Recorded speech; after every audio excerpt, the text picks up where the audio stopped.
What's up? What's up? This is District Sentinel Radio, the newscast of record for the left.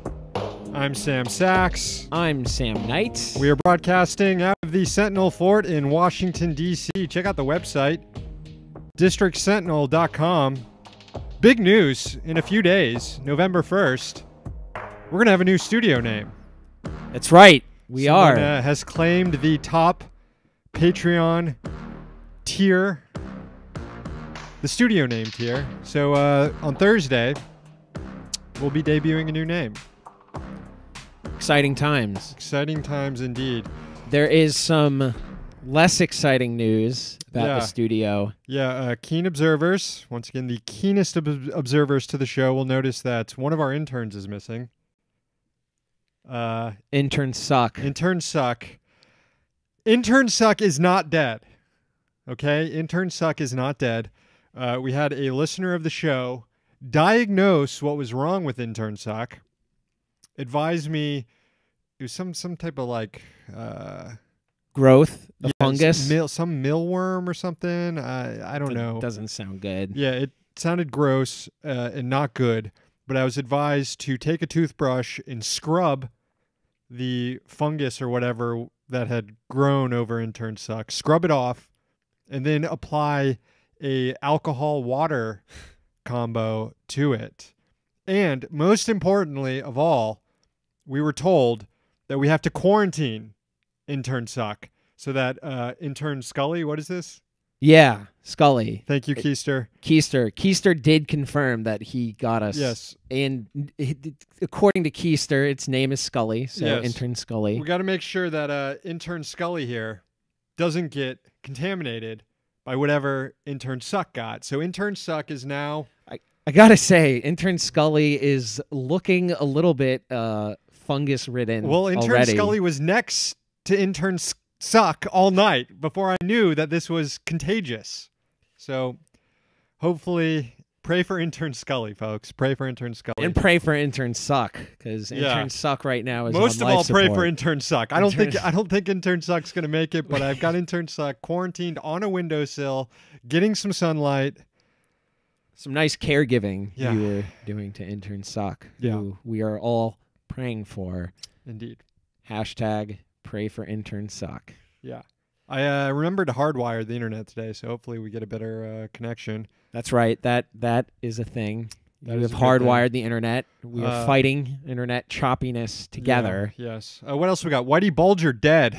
Dead. Whitey, the FBI, the mobster, the Boston mobster, who for 20 years operated with basically FBI protection. He was an informant for 20 years, and he used his position as an informant to get information about people he wanted to whack. Yeah. Well, today, you live by the whack, you die by the whack. Yeah, I mean, Whitey got whacked. It's still early reporting. We don't know for sure how he died, but it looks like it's looking like he was whacked. They don't forget. He was 89, to be fair. He was very old, but early reporting indicates he was whacked, or he may have been whacked. And something we should note here, is that this story was broken today on Twitter by Michelle McPhee, who wrote a book laying out the theory of why Tamerlan Tsarnaev was an FBI informant. Yeah. So pretty compelling theory. Here we have arguably two of the most notorious FBI informants in history. And I don't know, Michelle McPhee might be on top of both these stories. If she's right about Whitey, I think that bolsters her credibility too on definitely on her Tamerlan. I think stuff. Fark News had the best headline of the day. Whitey Bulger completes life sentence. And speaking of sentences, there was a story involving oh my gosh, our sweet sweet prince Jacob Wohl. Probably going to jail. We'll see. This happened relatively recently. It's breaking today. I don't have all the details at my ready, but basically Jack Berkman, who's some Republican lobbyist that back in the day when we used to have Rachel Kurzius on the show for Advice and Consent, Rachel introduced us to this guy, basically, not actually introduced us to him, but started talking about him on our show during the Seth Rich conspiracy stuff. He was big into that, this guy, Jack Berkman. Oh, yeah. Now it appears Jack Berkman's been trying to shop around this story, this allegation that Mueller sexually harassed, assaulted, or raped women. Yeah. And basically the Jacob Wool's name is attached to some security firm that has these allegations, or that's pushing these allegations, and has made threats to journalists who tried to look into it. So yeah, Jacob Wool, who has just excellent Twitter content.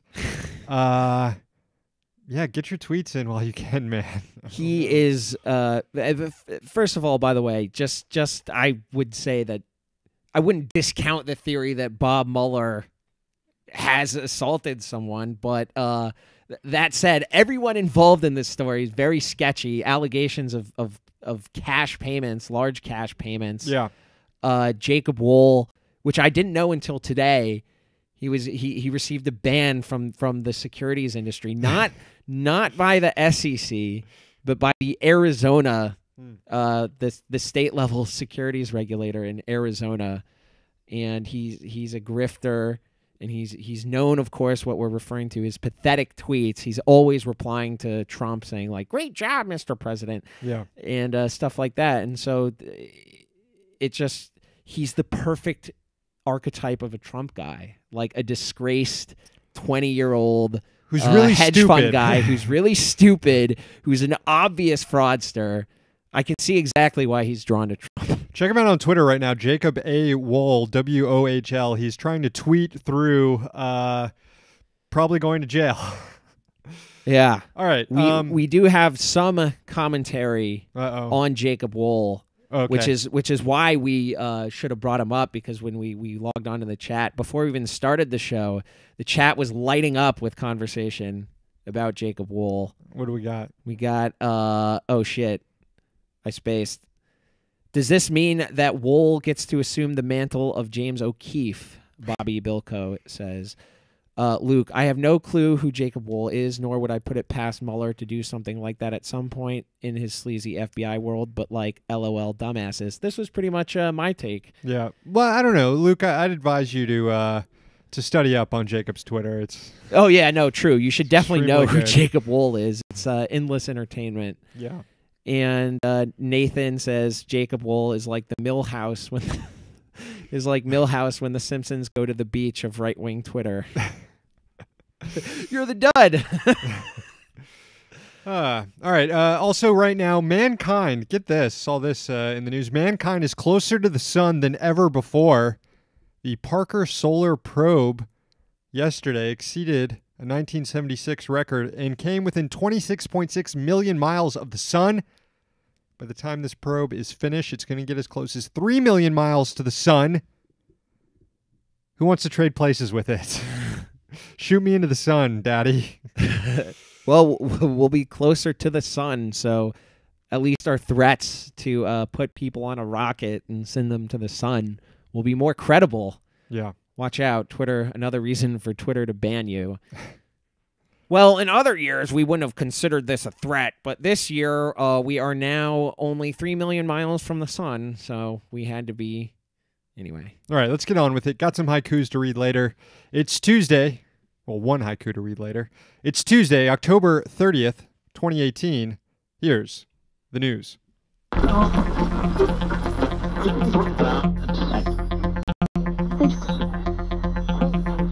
Today, President Trump announced he wants to issue an executive order to end birthright citizenship, something guaranteed by the Equal Protection Clause of the Constitution. Which Waking up to a new nightmare every day. Yeah. By the way, the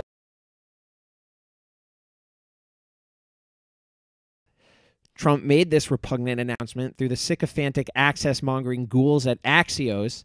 Jonathan Swan gave the president a friendly platform to roll out this proposed reversal of a key part of civil rights law. Here's how part of that interview went. Notice how excited Swan is to help the president spread the word here. On immigration, some legal scholars believe you can get rid of birthright citizenship without changing the Constitution. With an executive order. Exactly. Right. Have you thought about that? Yes. Tell me more. It was always told to me that you needed a constitutional amendment. Right. Guess 14th what? Amendment. You don't. You don't. Number one, you don't need that. Number two, I mean, that's in dispute. You could definitely That's very much in dispute. Well, you can definitely do it with an act of Congress, but now they're saying I can do it just with an executive order. This is vile. There's not much more to say about this. Tell me more. Than's already been said on Twitter. And I encourage you to check out the piece today in Splinter by Libby Watson for a thorough takedown and a thorough explanation of why Jonathan Swan is an ass-kissing piece of shit. Yeah, it's a good piece by Libby. Speaking of people who carry water for white nationalists, immediately after this news came out, Lindsey Graham announced he would put forth legislation to, you guessed it, end birthright citizenship. The United States is one of 2 developed countries in the world who grant citizenship based on location of birth. Graham tweeted, "This policy is a magnet for illegal immigration out of the mainstream of the developed world and needs to come to an end." None of this is true. Okay? None. Axios also had to update its article when it just carried Trump's lie that we're the only nation that does birthright citizenship. Right. Birthright citizenship is the norm in pretty much every country in the Western Hemisphere, including, by the way, the richer South American countries. It managed to survive Pinochet in Chile. And undocumented immigration is mostly driven by the systemic failure of states, something that often, but not exclusively, but often occurs because of U.S. militarism and the economic policies supported by Graham and his colleagues on both sides of the aisle. Thinking about Honduras, the coup there, supported by the Obama administration, the government there, hugely close to Republicans in Congress and the Trump administration. That's Washington, baby. And they say bipartisanship is dead. Huh? That joke will never get old. Graham definitely chimed in today to do a favor for President Trump, just as he had a meltdown for the president during the Kavanaugh hearings. But Graham's actually a true believer on birthright citizenship. Listen to this statement from a 2010 Politico article. Graham initially said this on Fox News, of course, quote, "People come here to have babies. They come here to drop a child. It's called drop and leave." Okay, Steve King. Yeah, this is white nationalist rhetoric. It's your creepy uncle being folksy about the 14 words. Excuse me. That's all right. We knew what you were saying. Moving on, Interior Secretary Ryan Zinke may find himself the subject of a DOJ probe, along with Jacob Wohl. The Washington Post is reporting that the Interior Department's Inspector General has referred one of its many ongoing probes into Zinke over to the Department of Justice. That means there could be an investigation into Zinke for doing something criminal. The Post did not specify which inquiry may have been referred, but you can have your choice. It could be Zinke denying a casino permit for 2 Native American tribes at the behest of MGM lobbyists. Might also have something to do with a shady Montana land deal Zinke was involved in with a former Halliburton chairman. News of the referral comes just days after it looked like the administration floated a trial balloon to replace the Interior Department IG with a partisan political appointee in the Housing Department. Secretary Ben Carson sent out an email to that effect, which was later described as 100% false by Zinke's Interior Department. SMH, Ben Carson sending out fake news. Yeah. Or was the letter fake news? Did they say that Ben Carson was doing the fake news, or was it fake They news didn't specify. about They Ben just Carson? labeled it 100% false.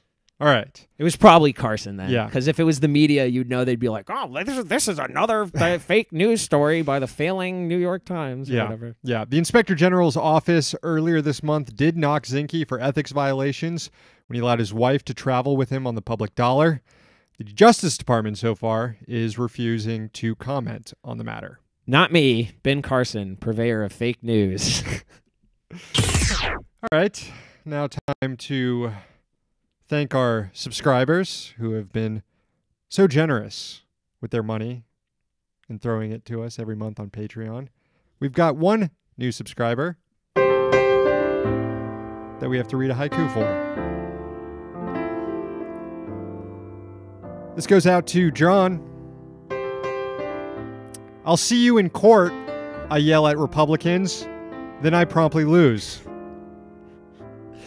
Thank you, John. No doubt a reference to the Pod Save America boys. Dweebs. Saying that all this birthright citizenship stuff is just a distraction. Yeah. Don't worry about it. As if it's not yet another tile in a mosaic of racist hatred and just outright fucking fascism. Yeah, Tommy Vietor or whatever. Democrats just need to tell Republicans, we'll see you in court. Yeah, the court that's now been packed with all Republican judges. Yeah. Picked by Trump. Yeah, we're flogging a dead horse here, but Guantanamo was unconstitutional until it wasn't, according to the court. The Muslim ban, Muslim ban most recently. Other stuff too. It's good. It's a good thing to say that the Pod Save America guys said, and it's good that they are like fucking millionaires. Doesn't make me mad at all. Once again, thank you, John. Thank you to all our subscribers. Patreon.com/District Sentinel. Wow, that was the longest haiku in the world. Yeah, it was pretty good. Pretty good haiku intermission. All right, moving on. Senate Democrats are accusing the Federal Communications Commission of a cover-up. In a letter to the FCC on Monday, Senators Richard Blumenthal, Ed Markey, and Brian Schatz argued that last year's repeal of net neutrality rules were based on a fraudulent public comment period in which special interest groups flooded the Commission's web portal with fake letters supporting repeal of net neutrality. The New York Attorney General's office has since opened an investigation into the matter, looking into potential cases of stolen identity. But the FCC is just carrying on as though it didn't just kill internet freedom based on the urging of fraudulent public comments. Reading from the Democrats' letter, quote, despite concerns that the rulemaking process was subverted by fraudulent comments and manipulated by special interests, the FCC has seemingly ignored the issue, failed to provide answers to Congress, and dismissed public concerns. The senators noted how the FCC has clung to dubious FOIA exemptions to prevent the release of documents to journalists investigating the claims. This is worth remembering, too, that IG Pie's agency initially accused supporters of net neutrality who were submitting public comments of being a cyber attack themselves. He later apologized after it was revealed there was zero evidence of any sort of cyber attack. And later, the commission's chief information officer was blamed for misleading officials about the nature of a cyber attack. Well, in their letter, Democrats are calling on the FCC to answer a number of questions, including in what ways the commission is cooperating with the Government Accountability Office's probe on the matter, as well as the New York Attorney General's investigation. What are the FCC's policies on investigating fraudulent public comments? And when did the FCC first become aware of the fraudulent comments? It might be news to Democrats that the public comments, either way, had far less sway on the Republican members of the commission than what internet companies in special interests told them to do. Finally, ending on more communications news of a similar vein. Longtime listeners of the show are probably familiar with Municipal Broadband. It's the internet's public option, a way of busting the telecoms oligopoly and bridging the digital divide. Over 170 cities in the U.S., such as Chattanooga, Tennessee, have established municipal broadband. The Obama administration tried to preempt conservative state laws restricting it, but the effort at the FCC under Obama was struck down by the courts. Now the Trump administration has municipal broadband in its sights, and as you're probably thinking right now, that means storm clouds are gathering. Republican FCC Commissioner Mike O'Reilly addressed the issue last week, as Vice Motherboard noted in an article published yesterday afternoon. O'Reilly described municipal broadband, as, you guessed it, a threat to freedom of speech. Quote, municipalities such as Chattanooga, Tennessee, and Wilson, North Carolina have been notorious for their use of speech codes and the terms of service of state-owned networks, prohibiting users from transmitting content that falls into amorphous categories like hateful or threatening, end of quote. As Motherboard noted, there's zero evidence of this. The Republican source for these claims appears to be a 2015 policy paper from the Free State Foundation, an obscure right-wing think tank with ties to the telecoms industry, specifically internet service providers. And as you can see from their logo, if you're watching our feed, this is one group that's passionate about graphic design. So it seems that attacks on municipal broadband could just be another thing that the Sanders administration will have to repeal. For now, Hell World is relentless. We'll do it for the newscast today. Before we go, let's check out the listener rant line. I see that it's blinking. Hopefully no one's mad or anything. Boyos. This is Turd Snadwich calling, and I've tried being nice about this. I tried posting to Twitter. I tried putting something in the list of garbage candidates last week, but now I'm calling directly to the source. Y'all have got to do something about the fucking audio on the podcast. First it was a few pops here and there. Now it's just straight up cutting out for like seconds at a time. Put all of your stuff behind a paywall, and then quality just goes down. What the actual fuck? Okay, that's fair. That's fair, Turd Snadwich. We're trying our best over here, but I forgot to hardwire the dang internet. Hopefully it's been better today. I'm sure people would be commenting if it's still problematic. On the, I haven't seen any. I'm going to try to do a better job of also making sure that when the podcast gets released, there are no screw ups. But yesterday we diagnosed the problem. It was me. I got a bunch of demerits from our Sentinel managers as a result, but hopefully it'll be better moving forward. And we'll continue striving to offer top-notch content for our Patreon subscribers. That actually is transmitted, yes, despite the fact that we do not have municipal broadband. Yes. Here. Yeah, we do not. We do not. We subject to the Verizon market tyranny of Verizon. Yeah, we have Fios, the most basic plan out there. But hey, if we get to our like 10K goal on Patreon, we'll get super blazing speed. Oh yeah, we'll get a fire hose. Yeah. What's going on in the chat room? Ted Stevens says the internet is not a truck. The tubes are clogged. We will make it a truck. We will make it a truck. What do we have in the chat room? Christopher talking about our Muni Broadband segment. Monopolies are good for free speech. Joe talking about John Favreau from Pod Save America. When I want to get good and angry, I look at Johnny Fav's Twitter. It used to be Peter Dow, but he's woke now. He's woke. Yeah. Speaking of woke, the Krasensteins. Krasensteins. Yeah, we forgot to mention the Krasensteins role. Yeah, they got that scoop on Wool. On Jacob Wool. But going back to the chat, Negative Retinal Scanner says, my wife and I have always wanted to buy High and Ed from Raising Arizona. I only saw brief parts of that movie with Nicolas Cage kidnapping. And who plays his wife in the movie? I don't know. Oh, well. Alex Howe says this of Ben Carson. Do better, Ben Carson. Negative Retinal Scanner says Ben Carson's head is full of moths. Ivan says the failing Pod Save America. Not bad. Luke says, who's got Halloween costume ideas? My girlfriend is going to be a moth and I will be a lamp. I wanted to do Gritty and something, but it was vetoed by my better half. Here's a suggestion. Both of you go as the Joker. Maybe we'll dress up for tomorrow's show. I know we'll have a special guest tomorrow's show that will be in costume. Oh, yes, we will. You'll want to Oh, yes, to we watch. will. We promise. All right. Are we done here? We're done We here. are done here. We're done here. Thank you for subscribing. Thank you for watching. Call the Rant line 202-684-6108. Sponsors of the show include the Congressional Dish podcast hosted by Jen Briney. Find it at congressionaldish.com. Another sponsor, levelnews.org. The Newscast returns tomorrow. We're here in D.C., so you don't have to be.